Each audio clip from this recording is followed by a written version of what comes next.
Hey, I want to give you guys some advice for kids.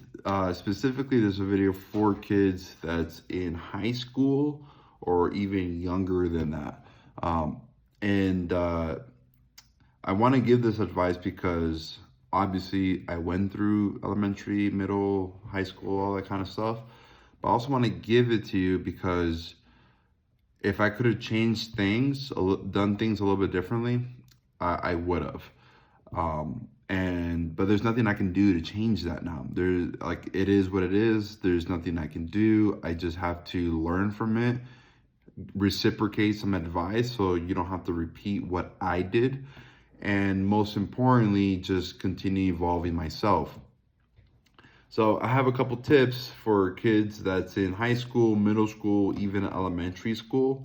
Probably some things that your parents won't tell you. Maybe they will. I'm sure the people in the top of your class, they know these things. Maybe they don't. I don't know, but I want to go ahead and provide this to you so you can make better life choices. The very first thing is fear. Don't live in fear at all. In school, so like for example, middle school, I got bullied, right? Sixth and seventh grade, primarily sixth grade. What ended up happening was that because I went to like a school basically for people in middle class, but I lived in a lower socioeconomic area. So everyone on my bus was basically from the hood. And so people bullied me all the time. Once I stood up to myself, then they left me alone. And it only took basically only three punches. And then they just left me alone. They thought I was the coolest guy ever because I was like one of, I don't know, four white guys in the entire bus. And I was the only one that was willing to stand up for what I believed in. And and that's like one example. The other thing about fear too is the fear of hard work. A lot of you, like me, I was always a B student. I was a 3.2 GPA student, unweighted. I did a lot of AP classes, but I knew I was smart enough and witty enough where I can do just 10% more than my 10% more than what other people probably have to do 30, 40, 50% more just to average a B. And that's pretty much what I did. So I never gave it my all. I never gave it my all because and that started to lean over to other parts of my life, other parts of my behavior and my habits. Like, for example, I didn't give it 100% of my all in basketball. And because I didn't give it 100% of my all in basketball, I didn't play college. I didn't go to the NBA. When there was 3 a day practice, I go one day, or I usually skip once every 2 weeks. And that's the reason why I'm here versus not, all of you watching me play live because I wasn't giving it my all because I was afraid. I really was afraid. My parents got divorced when 30 days before I turned 13 in seventh grade. So from there, like I just always acted out. I just try to be like the class clown. I just hung out with my friends. My dad was always working, and I didn't have a good relationship with my mom. So it was basically just me by myself. So I had to figure all this stuff out by myself versus getting any type of guidance or principles or morality. Because what do my parents know if they weren't even around? Um, and it's not their fault. Things were just hard. We're talking about in 2007, 2008. Both my parents were working two jobs, and I just had a bad relationship with my mom. So honestly, I wanted nothing to do with her at the time. So don't let fear stop you from greatness. And the best way to stop fear is to confront it. It means that don't just cheat your way through middle school, high school. Learn the material. You really want to learn the material because it makes things a lot easier in life to retain more information, and it'll just make everything else just much easier. Same thing if you're in sports, it's one time. You don't get a second chance. Once you hit a certain age, that's it. There's no going back. There's nothing you can do about it. So you got to. If you're playing, I don't know, any sport other than probably golf, you got to give it your all right now. You just have to. Uh, you're going to thank me later for you putting in the work to do that today. Like if your coach saying, hey, I need you to work an extra hour, or I need you to come for a 2-a-day or a 3-day, you got to do it. You have to do it because at least when you give it 100% of your all, and you're not living in fear because you're like, oh man, like my foot hurts, I have blisters. You making excuses is a form of fear. That's the truth of it. So give it your all and like go for it. Go for it. Same thing with when it comes with dating, right? A lot of kids are afraid of rejection, and that's fine. But rejection is what helps you build character. So if you want to date the most beautiful girl that's in your school, go ask her out. Go give it a shot. If she tells you no, well, find the one that's even more beautiful than her, the one that she looks up to. And if not, and if they both tell you no, find the other one that those two will then consider looking up to. Because if you're doing that, here's the truth, kids. Like, what ends up happening is that when you're dating a very pretty girl, for example, the other pretty girls want to date you because you're dating a pretty girl. It's how biology works. It's weird, but that's how the cookie crumbles. That's the truth. And you just want to be that guy saying, hey, I have a 4.0 GPA. I'm the captain of the basketball team, whatever it is, because then it'll make your life easier for college. You'll get into a better school. You'll already gained all the information you got previously, because all college is high school 2.0. There's nothing different from it. It's just, instead of having classes for 1 year, it's half the time. That's all it is. So you just have to learn faster. And the fact that you already have the basic knowledge and now you just have to reiterate basic knowledge and add more depth into it, it's just going to help you out. I'm telling you, so don't live in fear. Like, go ask them out. Go do what you got to do. The other thing is, go find that teacher. I think I had about 3 or 4 teachers that I could say were really like the biggest help to me, and one of them was the best of them all. If I remember them correctly, it'd be, I know it was Ms. Krieger, McKinley, and Menashe. McKinley was my art teacher. I had him for 4 years, and I had his wife 3 years in middle school. Krieger was his crazy, outgoing English teacher I had his senior year. Menashe was my junior year teacher. Menashe, I had brain cancer. I had brain cancer by this time, like over 6 years. Around this time, he was the dude, right? He was a very Machiavellian individual. If you haven't read The Prince, I suggest it. Theories of realism in this situation. Menashe was the best English teacher for language and composition in the state of Florida. He genuinely cared about all of us. He sincerely cared about every single last person. And whether you liked him or you hated him, everyone respected him. And he was always there, willing to go out of his way to help out students. He was a guy that when you go up to say, hey, Menashe, how you doing? He's like, swell, how are you doing? And this guy got brain cancer going on, you know what I mean? He would he would leave early on Fridays to do chemo every 2 weeks. And he did it on Fridays because he didn't want to show up on Monday looking weak. So, because it takes 2-3 days to overcome all the chemo he has to go through. And he went stage 4 in 2012. And so he had to retire from teaching. He ended up raising $50,000 from fellow students all across the country, and hitchhiked across the country, across I want to say 43 cities, and wrote a book about his experience called The Priority List, which the priority list was the list of 26 words that he had as number in chronological order. We do this once a month or once every 6 weeks or something. And it will basically help you show like, hey, this is where you are in life. And it was a very, very unique experience to go on. And I really suggest reading the book, The Priority List.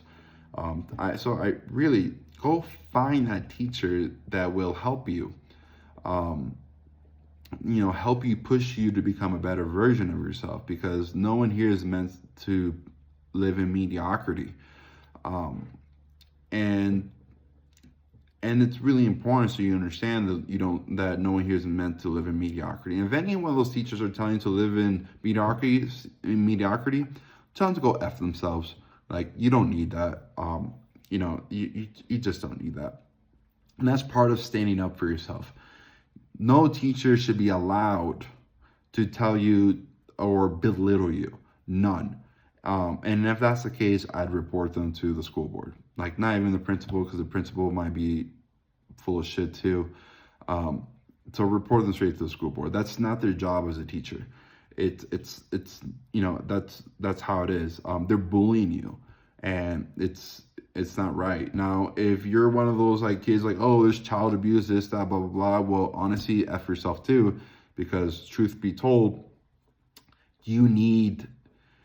kids don't have discipline. You don't have character. You don't have behavior. You're going through a lot of things because you're going through puberty. Your emotions are everywhere. So learning how to become stoic and learning to be coachable is some of the greatest things you can ever do, because it's understanding that they're going to know something that you don't know. And that comes to the next point. It's about education. School is not education. It's not, okay? It's very, very different.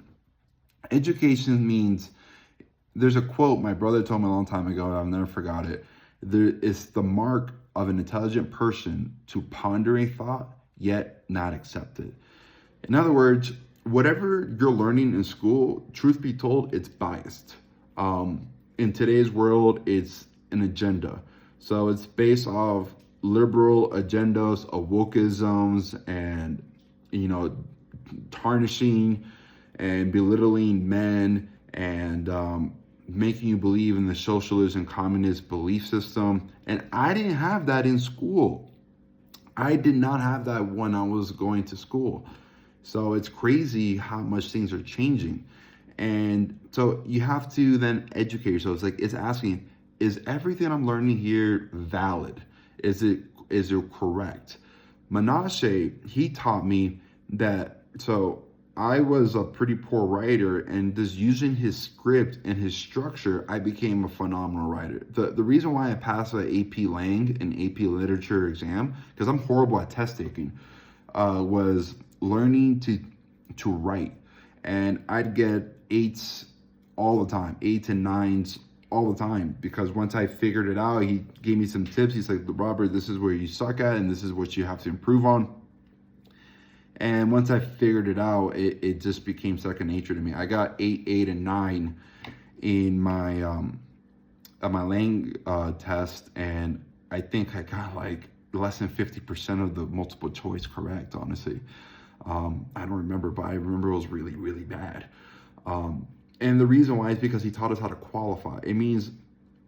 Qualifying means you have the opportunity to review both sides of the equation. You're looking to find the truth. The truth is somewhere always in the middle. There's 3 sides of the truth: their truth, that truth, and then the truth.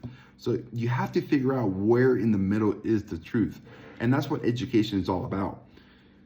Like, in the case of, could there be positivities within like socialism and communism? Yeah, sure, possibly. But is there also positive and negatives within like capitalism and democracy? 100% too. But you have to understand that. And schools aren't teaching you. They only teach you what they believe. It's not what the belief is. And you gotta figure that out. That's just the truth. Because if you don't figure it out, schools right now, they're defunding, 1, sports, 2, the magnet arts program, so VPA, visual and performing arts, art, drama, dance, music, etc. And these types of subjects, are based off helping you think critically, because it's activating different parts of your brain that you're not normally utilizing in school. And school is only trying to teach you to use such a small percentage of your entire capacity. And because of that, it becomes very easy to change your behavior and to influence you and persuade you. That's why a lot of times, even then, you might be the one acting out because you realize, oh, a lot of this is just BS. Yeah, and you're right, but you got to learn it, and then you have to question it. You have to question it. If you don't question it, well, you're just a slave.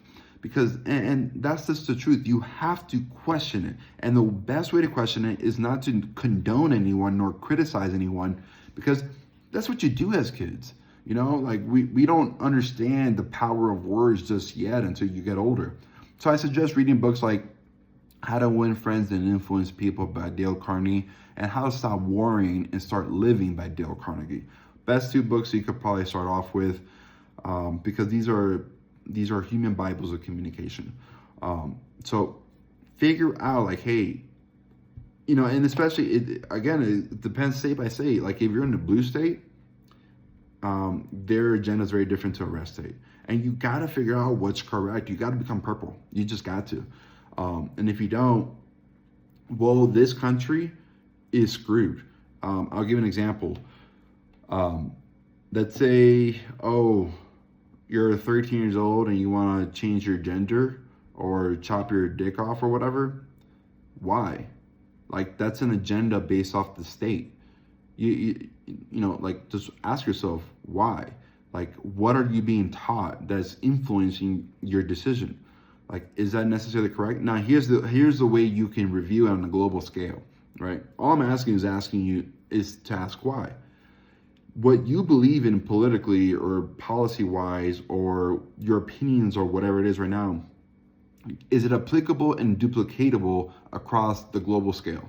Meaning, can you say and do the same thing in places like the United Arab Emirates or parts of Europe or Russia or Australia? Or honestly, there's probably maybe 5, maybe 10 countries out of approximately 208 countries in the entire world that will allow it to happen. In other words, when you look at it that way, it means your opinion is invalid, because once you leave and you try to do that in other countries, they will just kill you. And you got to be able to look in a global perspective because we're in an era of globalization. And then you got to study your history, understanding did this happen before? And this has happened multiple times before. But why won't they teach you that in school? Because it's not beneficial to the ones giving the money to the school. It's not beneficial to the state because they want to control you. They want to create you slaves. There's more slaves today than there's ever been ever before. So you have to learn to think critically. And again, the last thing I want to tell you guys, it's only one time. Meaning, take advantage of every opportunity you can. Like, hey, there's grad bash, there's school trips. Do everything. If you don't got the money, raise it. I used to sell candy in school, and I would make like $50 to $75 a day. I made more money selling candy in school than I did working at Macy's, which was my first job, which is crazy. Do what you can so you can participate in all these different events, because when you start having like high school reunion and college reunion and all this kind of stuff, you want to be able to talk about all of these like memories, you know, because they're fun. Like maybe at the time you're mad and you hated it, but you're gonna forgive yourself for it, and in 5 years, 10 years, 20 years, you're just gonna laugh about it because it's a great story. In the end of the day, did it suck at the moment? Probably, but even then, but that just makes your good memories even better. So do everything. And you understand it's only once, meaning if you want to play college sports and maybe go pro, work your butt off today. It means put in the extra hour every single day. Don't worry about, oh, let me go ahead and show on TikTok, I can dunk, blah, blah, blah. No one cares. Nobody cares, because just because you got good hops doesn't mean that you're a good player. It doesn't mean you're a good team player. It doesn't mean you have good IQ. So no one gives a beeping crap about that. Nobody. So what you got to do is understand, you are going to remember the moments that you did not work your butt off every single day when you had the chance to down the line, like me right now. Like, I remember all the days that I didn't put in 100% of the effort. And I had opportunities to play, like, I got scholarship opportunities, all that stuff, but I lived in fear. But if I worked my butt off harder and I worked every single day like I was supposed to, this will be a completely different conversation right now. Completely different conversation. And the last thing that you want personally is to say 10, 20, 30 years from now, say, I didn't give it my all. And it's a horrible feeling.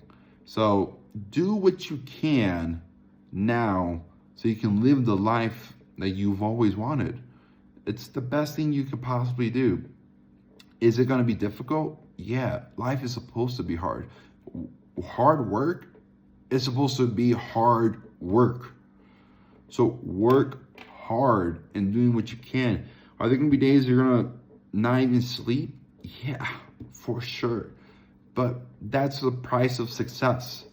And I think about this quite a bit, to be honest with you, because I know people that I played against and I played with and I'm friends with that end up going pro in golf, tennis, NBA, NFL, and that's just sports. I'm talking about people who, I know people who went to Harvard, Yale, Stanford. Now they're becoming top doctors and physicians and engineers. The wealthiest guy I know, he's probably worth close to $500 million. And this guy, all he did was party hard, got out all the girls, and then got straight A's. And he's like, I don't know, he's like finding the needle and the size of the entire earth. Like, it's very difficult. I only know 2 people just like him. That's it. But anything is possible. It's willing to put in the work today. That way you can live the life that you want tomorrow. And it's questioning and questioning and questioning. You work your butt off and you question. You work your butt off and you question, because you have to improve this IQ always.